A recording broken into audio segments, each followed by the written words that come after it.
में बताएं। बंधुओं, ये श्राद्ध का समय है और श्राद्ध के समय पर कोई उत्सव नहीं होता। तो ऐसा रूप बताते हैं कि जब श्राद्ध काल होता था तो ठाकुर जी और प्रिया जी, किशोरी जी और ठाकुर जी दोनों मिल नहीं पाते थे, क्योंकि बाकी के दिन तो कोई ना कोई बहाने थे, उत्सव ब्रजमंडल में मनते ही रहते, तो प्रिया जी और ठाकुर जी दोनों मिलते ही है।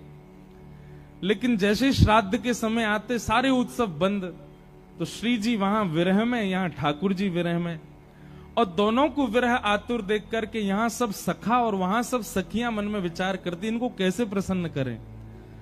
तो ठाकुर जी और श्री जी के मिलन की एक सुंदर लीला जल के परत के ऊपर बनाती सब सखियां, और वह लीला बना करके सुंदर उसकी कृति एक आर्ट जैसी बना करके श्री जी को दिखाती। श्री जी को देख करके प्रसन्न हो जाती, वहां सब सखा बनाते, सखा देख करके प्रसन्न हो जाते। इस प्रकार सांझी उत्सव हुआ। फिर सांझी में और भी कथाएं आती हैं कि ठाकुर जी को पता चली कि श्री जी को सब सखियां सांझी बना के दिखाती हैं, तो एक दिन ठाकुर जी भी सखी बन के पहुंच गए, और सखी बन के गए, और श्री जी के मन में जो चल रहा था, श्री जी ने अपने मन में विचार कर रखो कि आज अगर श्याम सुंदर मिलते तो उनसे ऐसे मिलती, उनसे वह कुंड पे मिलती, वह सरोवर पे मिलती, ऐसी पोशाक पहन के जाती, ये पूछती, ये बताती। ये सारी बातें श्री जी के मन में चल रही थी। तभी सब सखियों ने कही, बोले अरे श्री जी, एक नई गोपिया सांझी बनावे आई। वो गोपी नहीं, ठाकुर जी थे, लेकिन हमारे लाला पे छोरी बननो बहुत बढ़िया आवे। हमारे लाला पे कछु आवे चाहे नहीं आवे, लेकिन लाली बननो बहुत जोर को आवे। महाराज तुरंत अपने केश खोल लें, ने काजर सो लगा लें, होठ तो लाल लाल है ही है ठाकुर जी के, एक ऊपर से चुनरी ओढ़ लें, नीचे सुंदर लहंगा सो पहन लें, पामन में पाजेब। अच्छा, हमारे वृंदावन बिहारी लाल को देखो, वृंदावन में बिहारी जी की पोशाक देख करके कहीं से लगता है कि पुरुषों की पोशाक है ना। वो छोरीन की पोशाक पहने, वो श्री जी की पोशाक धारण करें। हमारे लाला ऐसे ही है। हमारे ब्रज में तो कहें, लाला तुमने बहुत बड़ी कृपा करी जो तुम लाला हो, कहीं तुम लाली होते तो। हे कृष्ण लला तुम होते लली तो गरे कट जाते करोड़न के। तुमने बहुत बड़ी कृपा करी जो तुम लाला बन के आए हो। कहीं वृंदावन बिहारी लाल अगर लाली होते तो पंजाब दिल्ली के लोग दर्शन करवे थोड़ी जाते, महाराज प्राण न्योछावर करवे जाते। अभी हम प्राण छिड़कते हैं ठाकुर जी पे, लेकिन कहीं लाला अगर लाली होते तो महाराज प्राण त्याग ही आते हम सब। तो ठाकुर जी श्री जी सखी बन के गए, श्यामा सखी। कौन सी सखी? श्यामा सखी बन के गए ठाकुर जी, सांवली सांवली सी सखी। अब श्री जी ने कही, हां सखी बनाओ कछु। तो ठाकुर जी ने सांझी में वही लीला बना दी जो श्री जी के मन में चल रही थी, जो अभी हुई नहीं है। श्री जी विचार कर रही थी, अगर मिलती तो ऐसे करती, होतो तो ऐसा होतो। श्री जी जैसे ही देखवे के काजी आई, अब सब सखीन ने देखी, अरे ये तो बड़ी विलक्षण सांझी बनाई है। लेकिन श्री जी ने जैसे ही देखी, जैसे वस्त्र श्री जी ने मन में विचार किए वैसे वस्त्र, जैसे जैसे जैसे पीछे को माहौल विचार किया, ऐसी कुंज होगी, ऐसी नदी होगी, ऐसे ऐसे वृक्ष होंगे, ऐसे पुष्प होंगे, वो सब बना दिए। ये सब देखते ही श्री जी ने श्यामा सखी को, अरे श्यामा सखी ने अपना मोड़ो दिखाइयो। और जैसे ही ठाकुर जी को मुखमंडल देखो, नेत्रन में गाड़ करके श्री जी ने जैसे ही देखो, महाराज ठाकुर जी कितना छग में भेष बना लें, श्री जी यदि एक क्षण से ज्यादा ठाकुर जी के नेत्रन में देख लें तो ठाकुर जी सब आपो भूल जाएं अपनों। मई मूर्छा सी आ गई ठाकुर जी की तो। आहा, जब देखी वृषभानु जाही विच उठी हूक, वंशी रह गई हाथ में फिर न लागी फूंक। इसीलिए हमारे वृंदावन में बहुत सारे कारण हैं। उनमें एक कारण यह भी है कि बिहारी जी में, राधा वल्लभ जी में, राधा रमन जी में श्री जी जो हैं वो घूंघट करके कायकू बैठी हैं। अगर श्री जी ने घूंघट ऊपर कर लियो, अगर श्री जी ने घूंघट उघार लियो, तो लाला यूं ना खड़ो रहेगो, यूं खड़ो रहेगो, उनको ही देखते रहेगो, क्योंकि श्री जी कोई निहारना ठाकुर जी का परम सुख है। इसलिए श्री जी ने मन में विचार किया, भैया इतने वैष्णव दर्शन करने आएंगे, जे लाला उनको ना देखेगो, अगर मैं उघारी रहूंगी तो। या हमारे श्री जी घूंघट करके बैठी हैं ताकि ठाकुर जी हमको दर्शन दे सकें, नहीं तो लाल जी तो उनको ही दर्शन करेंगे।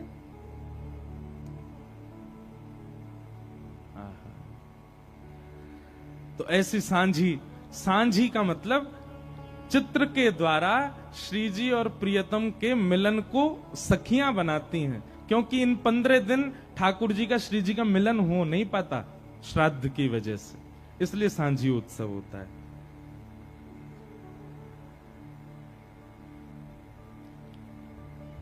किसी ने ऐसा भाव रखा है कि हम कथा में सुनते हैं कि कितने सारे रसिक जनों को भगवान बात करते हैं, उन्हें दर्शन देते हैं, जैसे कि कुमनदास जी, सूरदास जी, माधवदास जी। भगवान उनसे प्रत्यक्ष बात करते हैं या विग्रह के रूप में करते हैं या स्वप्न में करते हैं, उनके साथ लीला कैसे करते हैं? ठाकुर जी प्रत्यक्ष दिखते हैं उनको। हमें आपको अदृश्यता लगेगी, लेकिन ठाकुर जी वहां बैठे होते हैं, उनके सामने बिल्कुल विग्रह प्रकट होता है। अब हमको विग्रह में दिख रहे हैं ठाकुर जी, पर यहीं गोविंद दास यदि बैठ जाएंगे तो उनके लिए ठाकुर जी यूं भी हो जाएंगे, उनके लिए ठाकुर जी यूं भी हो जाएंगे, उनके लिए ठाकुर जी ऐसे भी हो जाएंगे, हमको ऐसे ही दिखते रहेंगे। ठाकुर जी को प्रत्यक्ष, भक्तों को प्रत्यक्ष दिखते हैं। इसका एक प्रमाण गोविंद दास जी के वाणी में आता है। गोविंद दास जी की तो सारी वाणियों में आता है, पर एक वाणी ऐसी है कि एक बार गोविंद दास जी पद गा रहे थे। पद गाते गाते तो सामने बैठ के गुसाई जी सुन रहे थे, बहुत ध्यान से सुनना। तो पद सुन रहे थे गुसाई जी, तो गोविंदास जी गाते गाते गाते बीच में रुक गए और रुक करके बोले, ए लाला ढंग से गाओ जी, कहा कर रहे हो, ऐसे ऐसे उधम ना करो, करे चलो प्रेम से गाओ। तो गुसाई जी ने नेत्र खोल के गई, ए गोविंदा तू कौन से बात कर रहा है?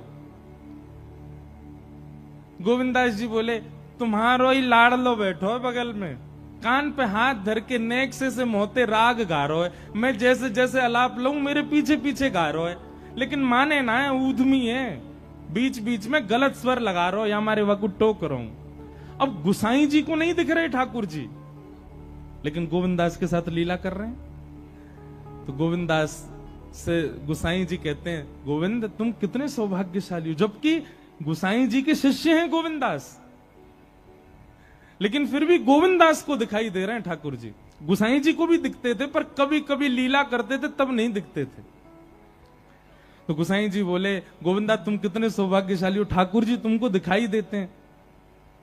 उनको कहना नहीं कि वो मुझे दिखें, मुझे बस इतना बताओ ठाकुर जी गा कैसा रहे हैं। ठाकुर जी जब गाते हैं तो उनका स्वर कैसा लगता है, ठाकुर जी जब गाते हैं तो उनका स्वर कानों को कैसा सुनाई देता है। गोविंदास जी आनंद में भर गए। गोविंदास जी बोले, जय जय, ठाकुर जी बहुत प्यारा गाते हैं, गोपाल जी इतना मधुर गाते हैं, इतना मधुर गाते हैं कि जब वो गाते हैं ना तो आकाश में गंधर्वजन खड़े होकर के कान लगा करके सुनते हैं ठाकुर जी को, रोम रोम खड़ा हो जाता है, इतना सुंदर स्वर है ठाकुर जी का।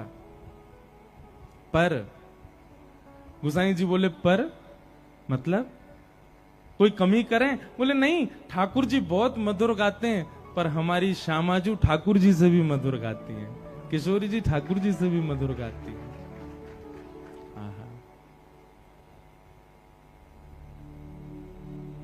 बड़े सुंदर सुंदर पद गाए हैं रसिक जनों ने। किशोरी जी गाती हैं तो ठाकुर जी बैठ करके वंशी बजाते हैं किशोरी जी के पीछे, जैसे सहायक संगीतकार होते हैं ना मुख्य गायक के साथ में, ऐसे ही जब ठाकुर जी गाते हैं तो किशोरी जी वीणा बजाती हैं और ठाकुर जी गाते हैं, लेकिन जब किशोरी जी गाती हैं तो ठाकुर जी वंशी बजाते हैं, ललिता जी मृदंग बजाती हैं, विशाखा जी करताल बजाती हैं और बाकी सब सखियां मिलकर के नृत्य करती हैं। तो आपका जो ये प्रश्न है कि भक्तों को ठाकुर जी कैसे दिखते हैं, प्रत्यक्ष दिखते हैं, चलते फिरते उठते बैठते सब क्रिया करते हुए ठाकुर जी दिखाई देते हैं सब वैष्णवों को।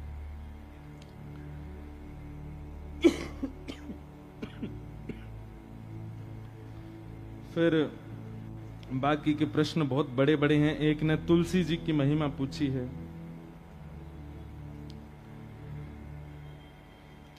किन्हीं का प्रश्न है कि जब हम सब मृत्यु के बाद नरक में ही भोग लेते हैं तो फिर संसार में क्या भोगते हैं, नरक में तो सब खत्म हो जाता है। सबका उत्तर देते हैं। फिर एक का प्रश्न है कि कथा में रोज आती हूं पर कथा में ध्यान लगते लगते मेरा ध्यान भटक जाता है, इससे मैं क्या करूं।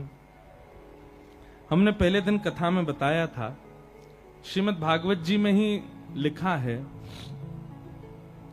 सवै पुंसाम परो धर्मो यतो भक्तिर अदोक्षजे अहै तुक्य प्रतिहता ययात्मा संप्रसीदति। भगवान की कथा में रुचि होने का मतलब है ठाकुर जी आपसे प्रेम करते हैं। और कहीं भी यदि कथा से आपकी रुचि भटकती है, किसी अन्य में जाती है या रुचि कहीं भटक रही है, तो इसका मतलब क्या है, अभी साधन में, अभी भजन में, आपकी भावना में थोड़ी न्यूनता है, थोड़ी कमी है। उसको थोड़ा शीघ्र उचित करो। अच्छा, एक बात इसमें हम कहना चाहते हैं, सब खेल मन का है। मन में यदि भावना सुदृढ़ भगवत प्राप्ति की है तो आप कितना भी डिस्टरबेंस हो जाए कथा में, आपका मन भटकेगा ही नहीं। पर मन में जब अन्य साधन की भी इच्छा होती है, यह भी इच्छा है, वह भी इच्छा है, मेरे कपड़े कैसे लग रहे हैं, सबको दिख रहा है कि नहीं, मैं अच्छा लग रहा हूं कि नहीं, सबको दिख रहा है कि नहीं, मुझे उचित स्थान मिला कि नहीं, बैठने को अच्छा लग रहा है कि नहीं, और मेरे पे हवा आ रही है कि नहीं आ रही है, और कूलर दूर रखा है आदि। जब इतनी सारी बातें आती हैं तो मन भटकेगा ही। लेकिन आपका उद्देश्य केवल एक है, मुझे प्रिया प्रियतम के साक्षात दर्शन करने। फिर चाहे अवस्था कैसी हो, व्यवस्था कैसी हो, स्थिति कैसी हो, आपका कथा से मन जा ही नहीं सकता। ये बात निश्चित मान लीजिए। कई लोग कहते हैं कथा बहुत अच्छी लगती महाराज जी, उनसे मैं पूछ लूं, अच्छा बताओ मैंने क्या सुनाया था, वो याद नहीं आ रहा क्या सुनाया था, पल्लक बहुत अच्छी रही थी। ऐसे नहीं। अरे महाराज, जब आपके चित्त में केंद्र बिंदु यदि केवल ठाकुर जी हैं, आपको समय भी पता होगा, आपको स्थिति भी पता होगी कि आपने इतने बज के इतने मिनट पर ये पद गाया था, आपने इतने पद पर ये किया था, ऐसे सब याद हो जाता है। कई बच्चे हैं उनके 4 ट्यूशन लगे रहते हैं, तब भी बेचारे जबरदस्ती पास होते हैं स्कूल में। और कई बच्चे हैं वो केवल स्कूल में ही पढ़ते हैं, कोई ट्यूशन व्यूशन नहीं पढ़ते, फिर भी उनके 99% मार्क्स आ जाते हैं। क्यों?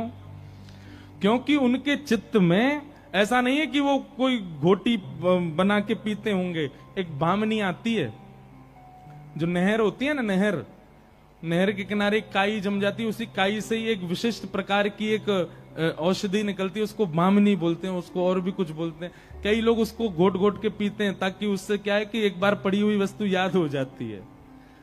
पर भैया सबसे बड़ी भामनी ये है कि आपके चित्त में आपका लक्ष्य सुदृढ़ हो। कथा कभी भी बिना लक्ष्य के मत सुनिएगा।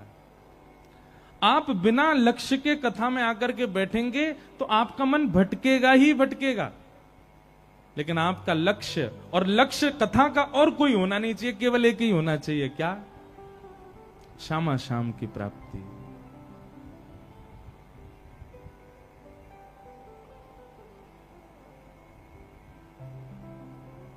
केवल उन्हीं की प्राप्ति हमारा मुख्य उद्देश्य हो, फिर आप कथा में बैठो, आपका मन भटक ही नहीं सकता।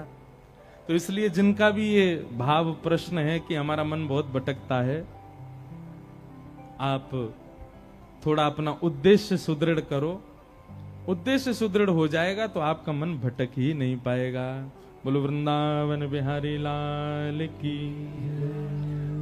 आज विश्राम दिवस की कथा है और कल से हरियाणा के हिसार में श्री जगन्नाथ रसोत्सव है।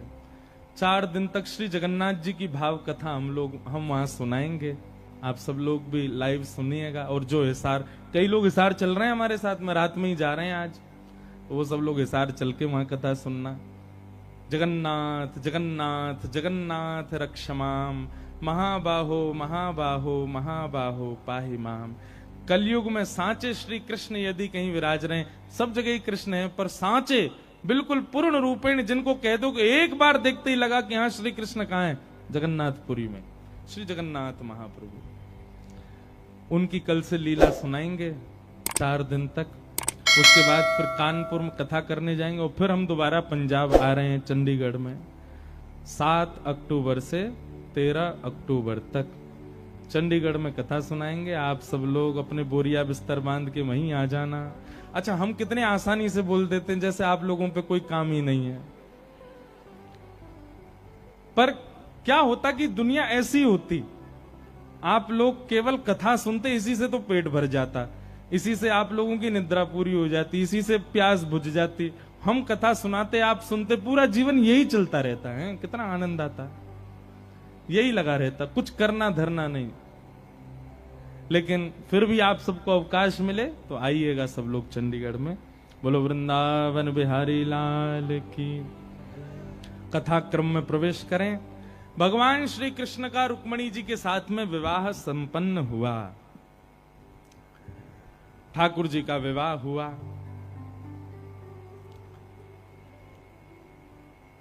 चला लक्ष्मी चलम प्राणम चलम जीवत यौवनम चला चलेति संसारे धर्म एको ही निश्चल।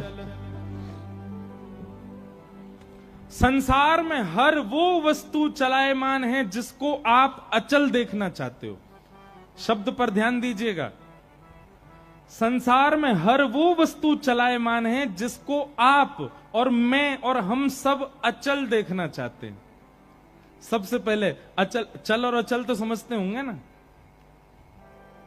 हम किसको अचल देखना चाहते हैं? सबसे पहला लक्ष्मी। हमारी कमाई हो जाती है, हमारा बैंक बैलेंस बढ़ जाता है, तो हमारी इच्छा क्या होती है? चीजें भी आ जाएं और ये खर्च भी ना हो। हम सब चाहते हैं कि लक्ष्मी अचल हो। रिश्तेदार पैसा देकर के जाते हैं, बच्चे गुल्लक में धर लेते हैं, उसको जमा करते रहते हैं। लेकिन फिर भी लक्ष्मी का स्वरूप है, वो रुकेगी नहीं, वो चलेगी ही चलेगी, वो अचल नहीं है। चला लक्ष्मी, लक्ष्मी का स्वरूप है, वो चलायमान रहती है।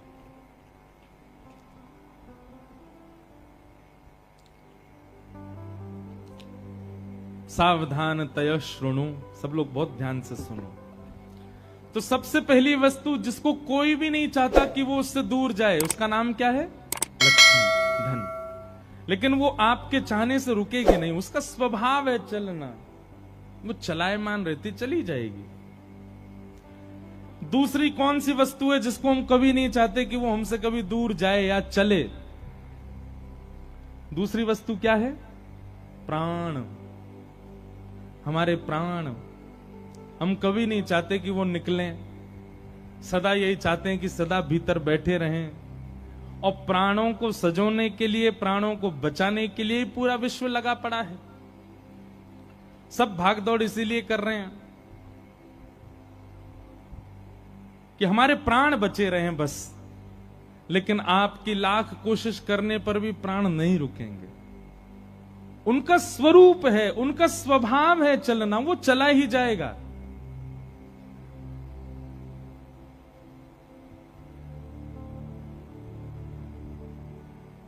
कि दम दा भरोसा यार, उदम आवे नावे, मिट्टी दे खिलौने आओए, मिट्टी हो जावेगा, मिट्टी दे खिलौने आओए, मिट्टी हो जावेगा। उसके आगे का आप लोग याद करके गा लो। हाँ गाओ। पापा दे समुद्रा चो मोती की वे पावेगा, मोती की वे पावेगा। आज वक्त है सोच विचार, उदम आवे नावे। आज वक्त है सोच विचार, दम आवे नावे। हो इस जीवन दे दिन चार दम आवे नावे कि दम दा भरोसा यार दम आवे नावे। सबको पता है कि हमारा जीवन एक दिन चला ही जाना है। दुनिया जानती है कि जन्म हुआ है मृत्यु के लिए ही हुआ है, लेकिन फिर भी सब प्रयास करते हैं कि ये बचा ही रहे, ये रुक जाए, कैसे भी निकले ना, कैसे भी जाए ना। पर ये भी अपनी अजब जिद पर है, अजब जिद पर है, रुकेगा ही नहीं, चला जाएगा। तो सबसे पहली वस्तु जिसको कोई भी नहीं चाहता कि वो उससे दूर जाए, वो जाती है, लक्ष्मी। दूसरी वस्तु जिसको कोई नहीं चाहता वो उससे दूर जाए, उसके प्राण, वो जाएंगे ही जाएंगे। और तीसरी वस्तु जिसको कोई नहीं चाहता कि वो उससे दूर जाए, बताओ क्या है? युवा अवस्था, हमारी युवा अवस्था। कोई नहीं चाहता कि मेरी युवा अवस्था दूर हो। सब लोग यही चाहते हैं कि हम सदा युवा बने रहें, कभी बुढ़ापा ना आवे। पर आंखों पे पड़ेगा जाला, नाक से बहेगा नाला, लाठी से पड़ेगा पाला, जरा जिंदगानी का। ये दिन तो सबके आने वाले भैया, यहां से कोई ना बचवे वारो। आज के 50 साल बाद जलंधर कथा करवे हम छड़ी लेके ही आएंगे, और आप छड़ी लेके ही कथा सुनवे आओगे अपने नाती पोताने लेके। तो वृद्धावस्था तो आनी है, चाहे आप कितना भी प्रयास कर लीजिए।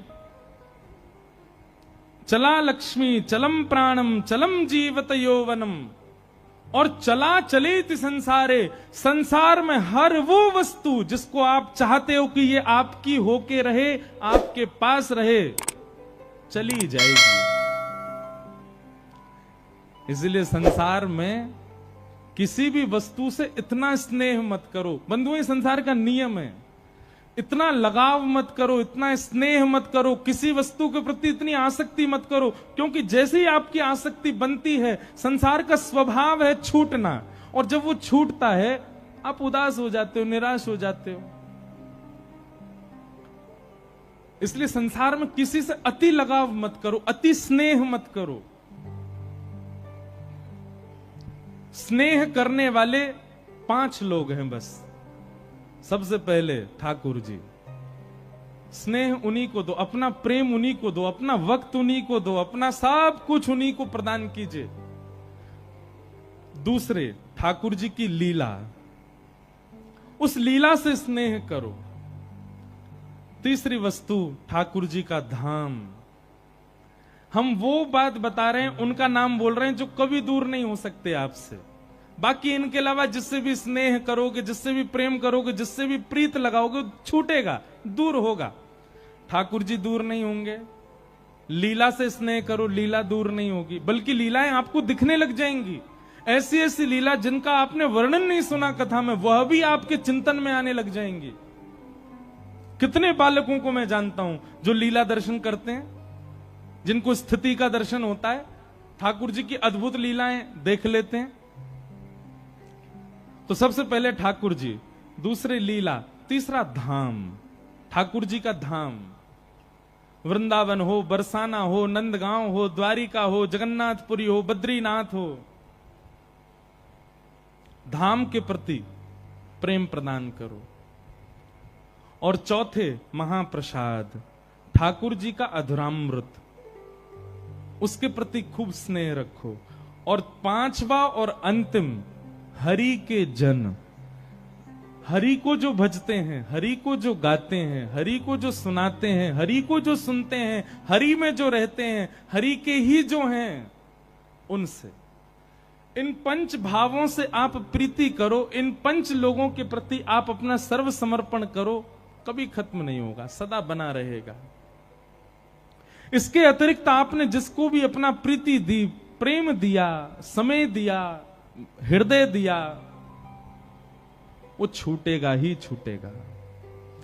चला लक्ष्मी चलम प्राणम चलम जीवत यौवनम चला चलेति संसारे धर्म एको ही निश्चल। एकमात्र धर्म ऐसा है जो निश्चल है। ठाकुर जी ऐसे हैं जो निश्चल हैं। एक कथा सुनाए। दो कन्याएं थी छोटी छोटी, बहुत ध्यान से सुनना। एक राजा की बेटी थी और एक ब्राह्मण की बेटी थी। दोनों सखा थी, आपस में मित्र थी।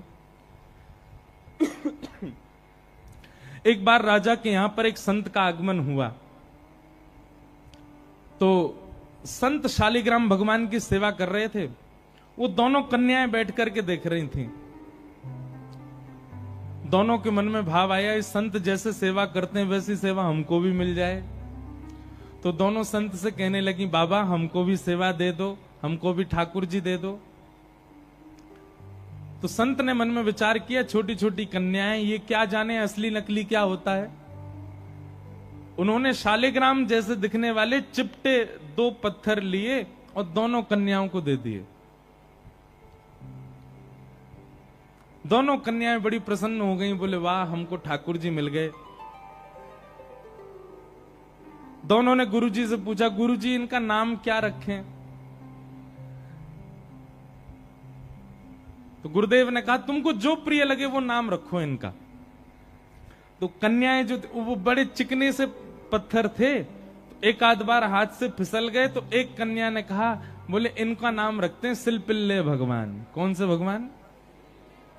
और दोनों ने अपने ठाकुर जी का नाम रख दिया सिलपिल्ले। ये कोई ऐसी कथा नहीं, भक्तमाल जी में कथा है ये। तो सिलपिल्ले भगवान, दोनों कन्याओं के सिलपिल्ले भगवान हो गए। अब दोनों कन्याओं के साथ में कैसी घटना घटी? तो जो ब्राह्मण कन्या थी, जब थोड़ी बड़ी हो गई, सिलपिल्ले भगवान की सेवा करती थी। उसके 2 भाई थे, दोनों भाइयों में विवाद हो गया। दोनों भाई अलग अलग रहने लगे। एक दिन विवाद के कारण बड़े भाई ने छोटे भाई के घर में आकर के लूट मार करी, उसको मार पीटा और घर का सारा सामान हड़प के ले गया। उसी सामान में बहन के सिलपिल्ले भगवान भी ले गया।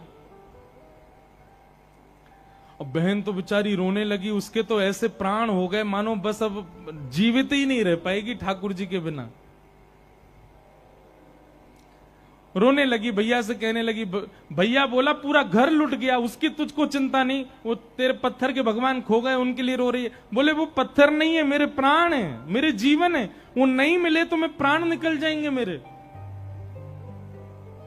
बोले जा, किसी और ने थोड़ी लूटा, बड़ा भाई है हमारा, जाके मांग ले, दे दे। तो बहन अपने बड़े भाई के घर गई और बड़े भाई से जाके कहा, भैया कुछ मत दो, सब रख लो अपने पास, पर मेरे सिलपिल्ले भगवान। अब सिलपिल्ले नाम सुनते ही सब हंसने लगे वहां पे।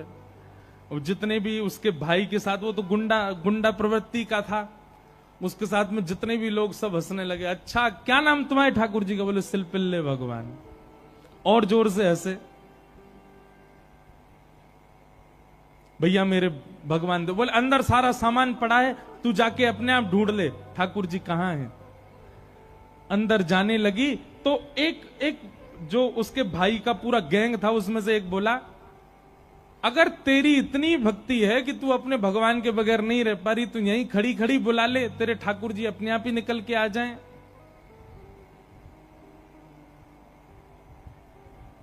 ये बात उसके प्रेम पर मानो प्रश्न चिन्ह लग गया। वह भी मन में सोचने लगी, मैं बचपन से सेवा कर रही हूं सिलपिल्ले को, कभी अपने हृदय से दूर नहीं करती, पर आज इसकी बात से मुझको ऐसा लग रहा है कि मैं तो प्रेम करती हूं, पर वो प्रेम करते हैं कि नहीं, आज उसका भी पता चल जाए। और बाहर खड़े खड़े करुण क्रंदन करते हुए, भाव निमग्न होते हुए, नेत्रों से अविरल अश्रुधार गिर रही है। हां नाथ, हां मेरे सिलपिल्ले नाथ, मेरे पास आ जाओ। दोनों भुजा उठा करके जैसे ही रुदन करने लगी, कक्ष में से वो सामान्य सा पत्थर जिसकी वर्षों से सेवा कर रही थी, वो अपने आप उछट करके आया और उस कन्या के हृदय से आकर के लग गया। बोलो सिलपिल्ले भगवान की। और महाराज ये देख करके भाई और उसका जो पूरा गैंग था, वो सब आश्चर्यचकित हो गए। परिणाम ये हुआ कि सब लोगों ने अपनी सब सामग्री जो उसके भाई की लूट ली थी, सब इकट्ठी करके दे आए। बोले भैया हम तो ऐसे ही समझते थे, पर आज वास्तव में हमने भक्त का, भक्ति का दर्शन किया। अब राजकन्या जो थी, उसके सिलपिल्ले भगवान, उनके साथ कैसी घटना घटी?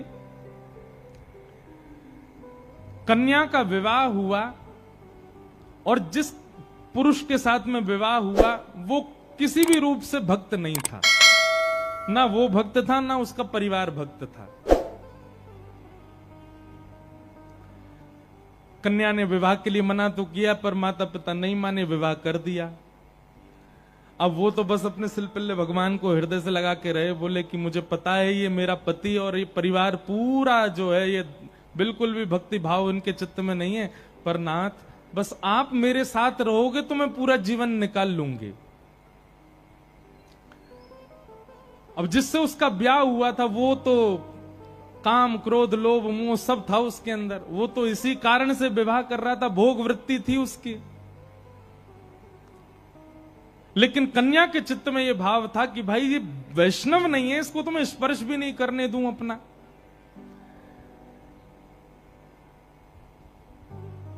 रात्रि में चर्चा कर रहा था पत्नी से, बातें करने लगा, बातें करते करते और उसने कहा ये क्या है तुम्हारे हाथ में? बोले ये मेरे भगवान है, सिलपिल्ले भगवान। सिलपिल्ले नाम सुनते ही इतना हंसा, हंसते हंसते बिस्तर से गिर गया। बोले कौन है? सिलपिल्ले भगवान। बोले आप हंसिए मत, ये मेरे ठाकुर जी हैं, मैं बचपन से इनकी सेवा करती हूं। अच्छा ठीक है, रखो इनको अपने पास। लेकिन वो उनको दूर करना चाह रहा था, बार बार लेकर के हटाना चाह रहा था, और वो राजकन्या कस के पकड़े, बोले नहीं आप इनको मुझसे दूर मत करो, ये मेरे प्राण है, ये अगर दूर हुए तो मैं प्राण त्याग दूंगी। एक दिन, 2 दिन, 4-5 दिन बीत गए, लेकिन वो ऐसे ही रहे, सिलपिल्ले भगवान को हृदय से लगा के रहे। उसका यही था कि मैं पूरा जीवन इनके साथ नहीं रह सकती, पर आप रहोगे तो मैं रह लूंगी। एक दिन उस राजकुमार को क्रोध आया और उसने जब हट पूर्वक हाथ हटाए और वो सिलपिल्ले भगवान को खींच करके और बाहर एक सरोवर था, सरोवर में फेंक दिया। जैसे ही सरोवर में फेंका, वो राजकन्या वहीं मूर्छित होकर गिर पड़ी। पूरा परिवार इकट्ठा हो गया, सब लोग सोचने लगे, बोले अरे ये क्या हो गया, इसके कहीं प्राण ना निकल जाएं, पूरे गांव में हमारी निंदा होगी, इसके पिताजी बहुत बड़े राजा हैं, हमको कारागृह में डाल देंगे। क्या किया तूने? बोले कुछ नहीं, पत्थर लगाए, बैठी रहती थी, मैंने फेंक दिया तो नाटक कर रही है मूर्छा की। खूब प्रयास किया लेकिन होश में नहीं आई। जैसे तैसे होश में आई, वैद्य के बुलाने के बाद उठते ही मेरे सिलपिल्ले कहां हैं, मेरे सिलपिल्ले कहां हैं? गोताखोरों ने जाकर के पूरा सरोवर ढूंढ लिया, लेकिन ठाकुर जी नहीं मिले। अंत तो गत्वा वही सरोवर के किनारे आकर के बैठ गई और रुदन करते हुए बोली, हे मेरे सिलपिल्ले नाथ, यदि मैंने वास्तव में बाल्यकाल से आपको अपना प्रियतम मान करके भेजा हो, आपकी निष्ठा से सेवा की हो, तो आप कृपा करके मेरे पास आ जाना, और यदि आप मेरे पास नहीं आए तो मैं एक क्षण और चिंतन नहीं करूंगी, तुरंत अपने प्राणों का परित्याग कर दूंगी। उसका पूरा परिवार खड़े होकर के देख रहा था। जैसे ही उसने कहा कि हे नाथ, यदि आप नहीं आए तो मैं प्राण त्याग दूंगी, ये बात कहते ही हाँ नाथ, हाँ नाथ, हाँ नाथ करुण क्रंदन करने लगी। तुरंत सरोवर में से अपने आप सिलपिल्ले भगवान निकल करके आए और उसकी छाती से आकर के लग गए।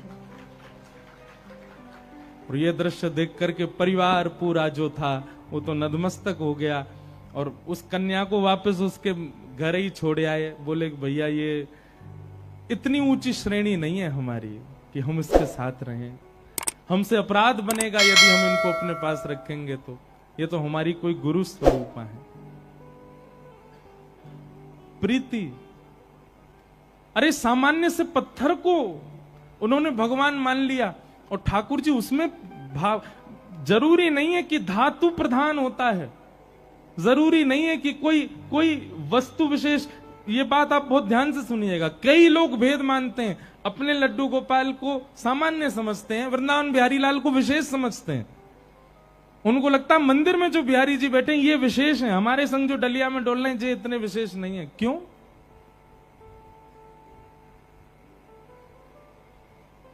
ये भेद दृष्टि मत रखो। वो बिहारी जी जितने श्रेष्ठ हैं उतने ही श्रेष्ठ आपके ठाकुर जी हैं। ये विश्वास प्रगाढ़ रखो अपने ठाकुर जी के प्रति, ये भाव प्रगाढ़ रखो।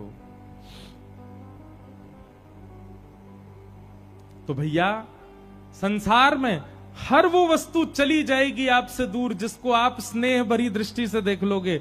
इसलिए स्नेह भरी दृष्टि से देखना है तो केवल ठाकुर जी को, उनकी लीला को, उनके धाम को, उनके प्रसाद को और उनके जनों को ही देखो।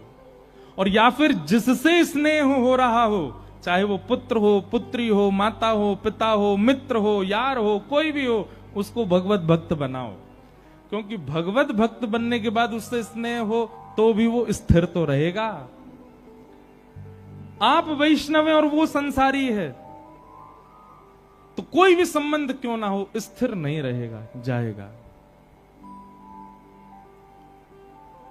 चला चलेति संसारे धर्म एको ही निश्चल। तो लक्ष्मी की बात हो रही है। लक्ष्मी ही रुक्मिणी जी के रूप में आई और उनका विवाह भगवान श्री कृष्ण के साथ हुआ।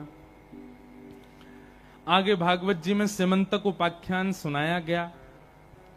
भगवान का दूसरा विवाह जामवंत की पुत्री जामवती के साथ में हुआ। जामवती के उपरांत भगवान का तीसरा विवाह सत्यभामा जी के साथ में हुआ। और भगवान का चतुर्थ विवाह हमारी वृंदावन की रस रानी, हमारी वृंदावन की साक्षात रस स्वरूपा श्याम सुंदर श्री यमुना मैया के साथ में हुआ।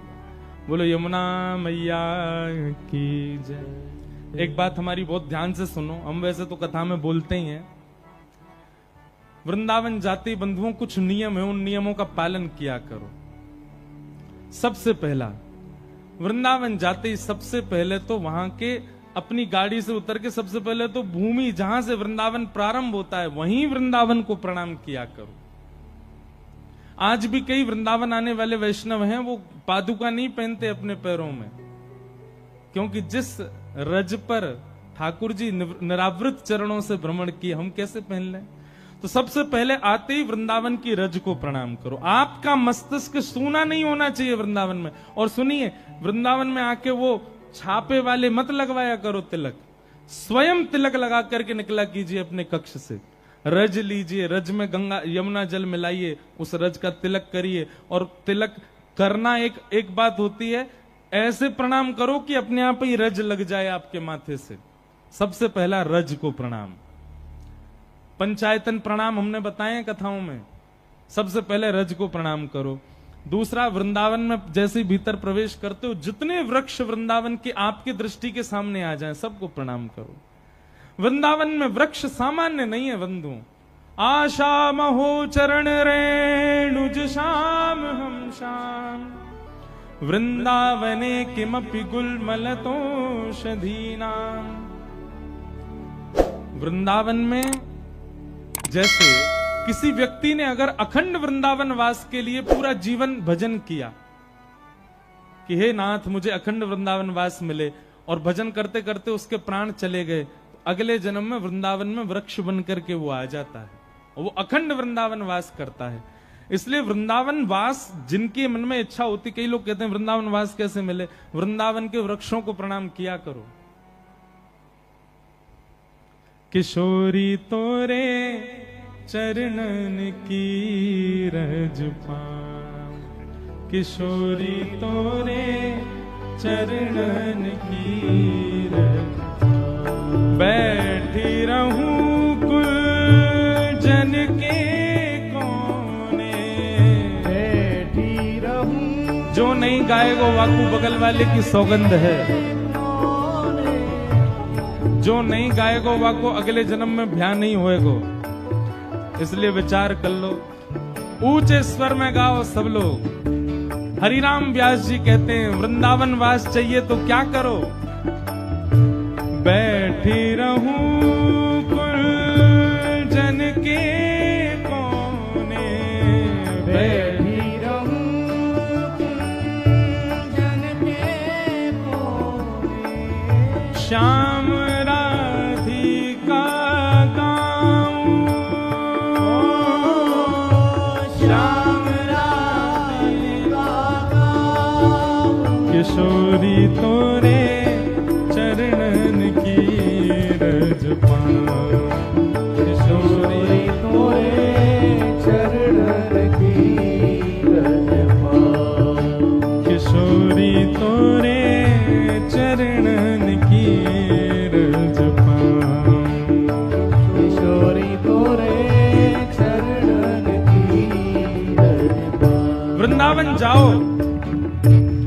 अपने एक नाम की माला या गुरु मंत्र की माला किसी वृक्ष के पास बैठ करके करके आओ, किसी भी वृक्ष के पास, क्योंकि वह वृक्ष अखंड वृंदावन वासी है, वही आपको वृंदावन प्रदान कर सकता है। इसीलिए आचार्य कह रहे हैं, बैठी रहूं कुंजन के कोने, कुंजों के कोने में बैठो, वहां श्याम राधिका गाओ। जारज को ब्रह्मादिक तरसत, सूरज शीश चढ़ाऊं। जारज को ब्रह्मादिक तरसत, सूरज शीश चढ़ाऊं। हे व्यास स्वामिनी की छवि निरखत, व्यास स्वामिनी की छवि निरखत, व्यास स्वामिनी की छवि निरखत, व्यास स्वामिनी की छवि निरखत। ओ विमल विमल यश गाऊं, विमल विमल यश गाऊं। किशोरी तोरे चरणन की रज पाऊं, किशोरी तोरे चरणन की रज पाऊं। हे श्री राधे तेरे चरणन की रज पाऊं। श्री राधे तोरे चरणन की रज। मुझे दुनिया से नहीं लेना देना, ओ मुझे दुनिया से नहीं लेना देना। श्री विनोद बाबा गाते हैं, हे मुझे दुनिया से नहीं लेना देना, ओ मुझे दुनिया से नहीं लेना देना। ओ ये जगत है एक सपना, ये जगत है एक सपना, ये जगत है एक सपना, ये जगत है एक सपना। ओ यहाँ कोई नहीं अपना, ओ यहाँ कोई नहीं अपना, ओ यहाँ कोई नहीं अपना, ओ यहाँ कोई नहीं। गाओ भाव से। ओ मेरी अपनी वृषभानु दुलारी, मेरी अपनी वृषभानु दुलारी, मेरी अपनी श्री राधा प्यारी, मेरी अपनी श्री राधा प्यारी। ओ जहाँ विराजे राधा रानी, जहाँ विराजे भाव से। ओ मेरो मन लग्यो बरसाने में, जहाँ विराजे राधा रानी, मेरो मन लग्यो बरसाने में, जहाँ विराजे राधा रानी। ओ मेरो मन लाग्यो बरसाने में, जहाँ विराजे राधा रानी, मेरो मन लग्यो बरसाने में, जहाँ विराजे राधा। बोल बरसाने वारी की।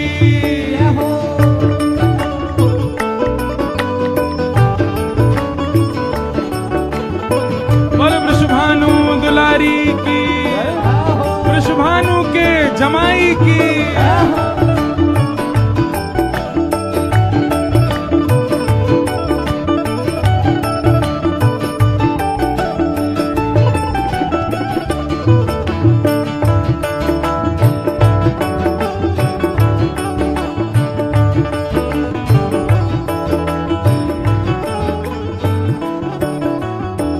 ओ मुझे दुनिया से नहीं कोई काम, मुझे दुनिया से नहीं कोई काम, हे मुझे दुनिया से नहीं कोई काम, मुझे दुनिया से नहीं कोई काम। तो फिर मैं तो जपू राधा राधा नाम, मैं तो जपू राधा राधा नाम, ओ मैं तो जपू राधा राधा नाम, मैं तो जपू राधा राधा नाम।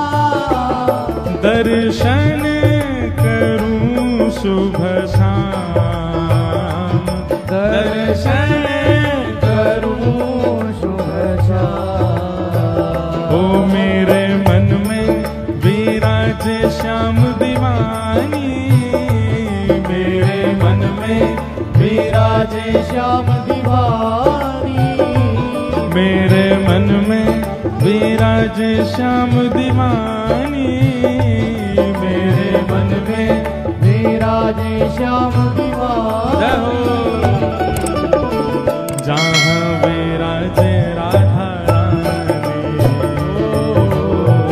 जहाँ विराजे राधा रानी, ओ मेरो मन लगो बरसाने में, जहाँ विराजे राधा रानी, मेरो मन लगो बरसाने में।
मुझे दुनिया से नहीं कोई काम, मुझे दुनिया से नहीं कोई काम, मैं तो रटूं राधा राधा नाम, मैं तो रटूं राधा राधा नाम, दर्शन करूं शुभ शाम, दर्शन करूं शुभ शाम। हे मेरे मन में विराजे श्याम दीवानी, मेरे मन में विराजे श्याम दीवानी,